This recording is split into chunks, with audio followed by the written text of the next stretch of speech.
What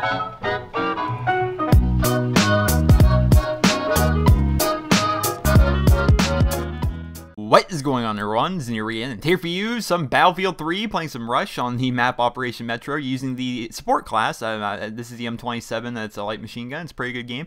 And what I like about this particular gameplay is it's Rush. If you don't know what Rush is, it's basically like picture Demolition in Call of Duty. Like, you know, in Demolition, you take the 2 bomb sites and then you win. Well, in this, Rush is similar to that, but you advance all the way across the map. Like, you take the 2 bomb sites, then you move on 2 more bomb sites, then 2 more bomb sites. I think that all in total, there's 4, maybe 5 of them.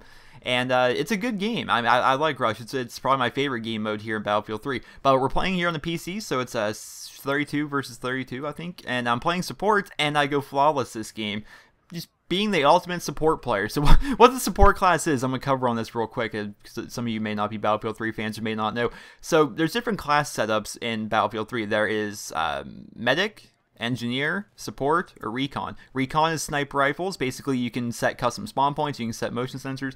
The Medic class can like revive their teammates, throw down health packs. The Support class, which is what I'm doing, you can have like C4 or mortars that help take out vehicles and stuff like that, and you throw down ammo to help each other or to help your teammates resupply their ammunition. Or you can be an engineer, which will basically try and destroy vehicles like landmines, Stinger missiles, RPG rockets, repair tools to repair your teammates' stuff. So basically that's how Battlefield 3 works. I'm playing support here, and my entire objective is to stay behind my teammates, constantly keep getting next to them, and just chase them down and give them ammo. That's what I do this entire match. And I go flawless. I get some kills and I go flawless. We win the match. I get 22 resupply ribbons, so I think it's a good gameplay overall. I think you guys will enjoy it. But welcome to this week's episode of Dear Nero, a weekly series here on my channel where you guys send me in fan mail, fan questions if you will. It feels like it's a good question and an entertaining question. I will go ahead and answer it. So let's hop on to this with the first question. He writes, Dear Nero, what is your view on the Woody's Gamertag versus Thunder Toro drama from an unbiased standpoint?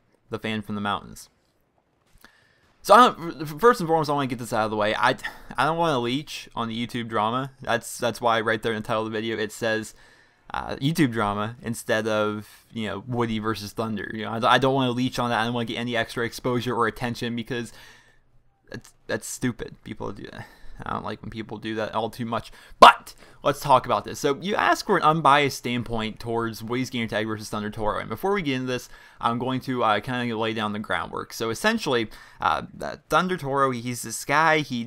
I consider him to be a complainmentator, to be perfectly honest.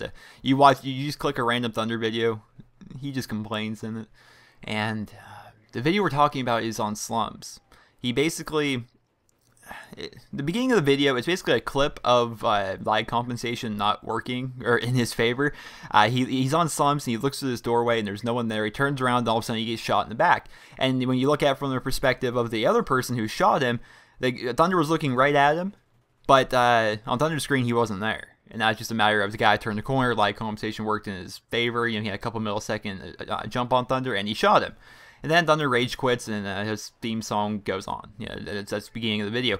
The problem with the clip is during that he was recording game voice, and another commentator by the name of El Presador decides to make fun of Woody's son. You know, he's calling him a faggot and all this different stuff. And Woody was upset about that because it's widely known that El Presador is a troll. El Presador's entire business model around his channel is him throwing temper tantrums like a 5-year-old. That is what El Presador is, and why anyone finds it entertaining is beyond me.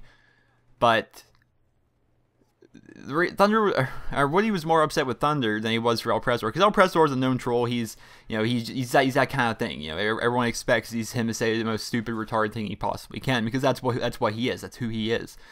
But as for Thunder, him and Woody used to be friends, right? Thunder was on PKA, I think twice. I know he was in there for one. He came in like towards the end of one of them. They were like known friends, like way back when.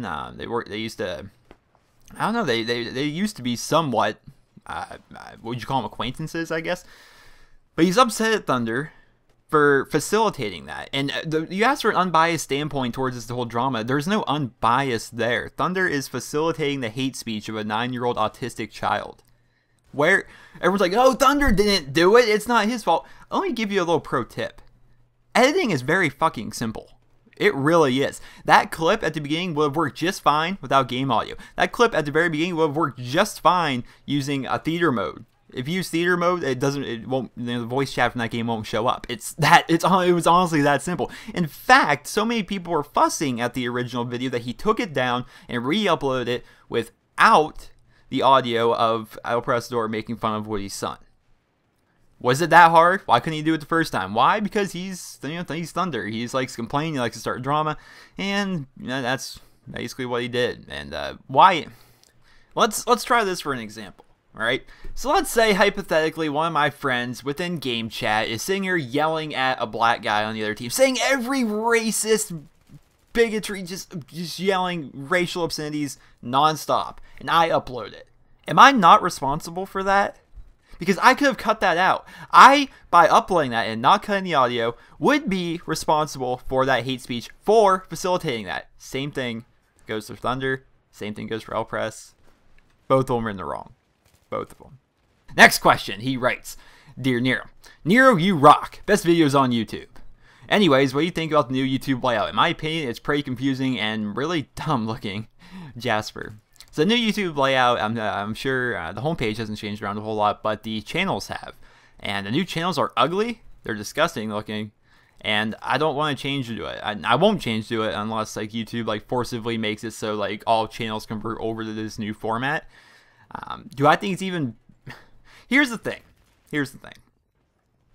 They keep continuously changing the YouTube sub box to make it easier for people who aren't, shall we say, big YouTube fans to navigate the page, right? They keep working on that and try and make it easier. But then they come out with this new channel layout where someone like me that's been on YouTube like every day since 2007, and I don't even know how to do it. It took me like 5 minutes to figure out how to block somebody because, you know, if I see an idiotic comment on someone else's video, I'll go to that person's channel, I will block them. It's simple.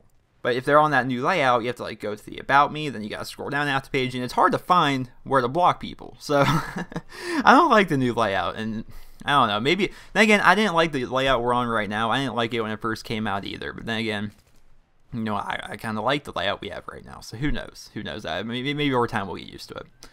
Next question. He writes, Dear Nero. My parents have been smoking for a long time, since when they were young. Also, my dad's recovering from pancreatic cancer. I'm sorry, I mispronounced that. And he is still smoking. He keeps on smoking. Is there any way I can convince him to quit smoking? Thanks a lot. If it's not on Dear Nero, could you just message me back? Thanks, man. So your dad is recovering from pancreatic cancer, and he continues to smoke, and apparently your mom does as well. Is there any tips I can give you to convince your parents to quit smoking? There's none, because that is a decision that needs to 110% come from them. People don't realize how difficult smoking is, or quitting smoking is. Well, smoking itself isn't exactly easy or fun either. Little known fact about me is I've been smoking since I was 14, 15, something like that. I'm 21 now. I don't talk about it because I don't ever want to influence people. Like people don't realize, like on YouTube, like the kind of influence they have on other people. And I've never discussed me smoking. I've never mentioned it. I've never done anything like that because I don't want even one person to start smoking because of me. It was one of the worst decisions I've ever made. Smoking's not a good thing at all. It's actually horrible. You wake up and you feel like shit. That's what smoking is. But it's an addiction. It's a physical addiction. Like people say, like you see like on TV and stuff, like comedians talk about like, oh, you're quitting smoking, right? You're just gonna be cranky for a while. It's not like that. When you try to quit smoking, you are physically addicted to it. Like you physically get ill. Like you are cold. You have the chills. Picture the flu. You kind of feel like you have the flu if you're going through nicotine withdrawals. Like you will literally feel sick to your stomach. You will. It's horrible. And then the only way to make yourself feel better is to keep smoking. It's a horrible addiction. Hopefully I kick it sometime in my life, but I don't want any of you to ever start. I started out of I'm gonna call it peer pressure. It's not like, oh, everyone's like, oh, come on, man, do it. I did it because I wanted to fit in with people. Like my peer group were smokers. So don't start. Please don't start. You can ask anybody. There's a couple, like Hutch on YouTube. Hutch, you ask him. If you ask him if you should start smoking, I guarantee he says no. You ask anyone you know who actually smokes, who is like over the age of 18, I guarantee they'll say no. It's expensive. It's bad for you. You feel like shit. Like me personally, like you get like this chest congestion sometimes. I haven't developed a smoker's cough yet, but still, it's like, oh, it's it's not good. It's not good. And if it were easy to quit, I would, but it's difficult. So, are there any tips for you and your parent to get your parents to quit smoking? There honestly is no tips. My mom is 43 and she still smokes. She's been smoking since she was 16 and she coughs all the time. And honestly, it's miserable to listen to her because she coughs so often. But you know, I can't. I've only been smoking like 5 years, and I can't even picture her, who's been smoking more than the length of my lifetime. Like, I'm 21, she's been smoking like 25 or so years or something. I don't know. I can't even picture that. That would be a new kind of hell, trying to quit something that you've been doing that long. Next question, he writes, Dear Nero, I love your videos and I've been subbed for about a year. I love you, no homo. But what do you think about boosters and people that get into challenge lobbies? Also, what is your favorite Call of Duty? Thank you, Nero. Hopefully you can get this on Dear Nero. So my favorite Call of Duty is Call of Duty World at War. I've mentioned that a couple times. What do I think about people who boost or get into challenge lobbies? So challenge lobbies haven't been around since Modern Warfare 2. I got into a challenge lobby in Modern Warfare 2. It never bothered me. I'm going to take the Willy's Gamertag approach on this. I don't care if you cheat if it doesn't affect me. Right? If you're boosting, that affects me. If you're in the game with one of my teammates and you said attack inserting, you know, sitting there getting kill streaks or getting whatever's, that's affecting the game. That's affecting me. But, you know, back in like COD 4 or Modern Warfare 2, you know, if you went to like a cage match and you're, you know, 1v1 boosting with your friend to get camos for your guns, that doesn't bother me. You know, if you get into a challenge lobby and all of a sudden you're 10th, 15th, whatever prestige, and you have all your diamond guns, that doesn't affect me. I don't care. Yeah, your camo is not why you killed me, right? It doesn't bother me. What does bother me is when people cheat, or, you know, you go to COD 4, people are flying around with God mode, or they're spamming text on the screen, or people are boosting or attack inserts or whatever. That does affect me, and I don't like that. But if you're just like getting camos and stuff like from challenge lobbies, or if it's a safe place where you don't ruin other people's time, like a cage match where it's just you and your booster friend, and you're only 2 people in the lobby and you're boosting headshots, whatever, that doesn't bother me. You want special camos for your guns, whatever, that doesn't bother me. Next question, he writes, Dear Nero, what are your top 5 games other than Call of Duty? I love your videos. You're my favorite YouTuber. Dylan from Ireland. Ireland, that's kind of neat. So my top 5 games other than Call of Duty, I would say, are Skyrim, Battlefield 3. Maybe I want to say Skyrim, the Battlefield series, Red Dead Redemption, the Borderlands series, and Minecraft. Those are probably my favorite games. But I hope you guys all enjoyed this episode of Dear Nero. And if you guys like your question featured on next week's episode of Dear Nero, simply send me a personal message here on YouTube with the tagline reading Dear Nero. If it's a good question, entertaining question, I'll go ahead and answer it. So I hope you guys all enjoyed. Please don't leave a rating where you guys feel the video deserves. I hope you guys all have a wonderful day.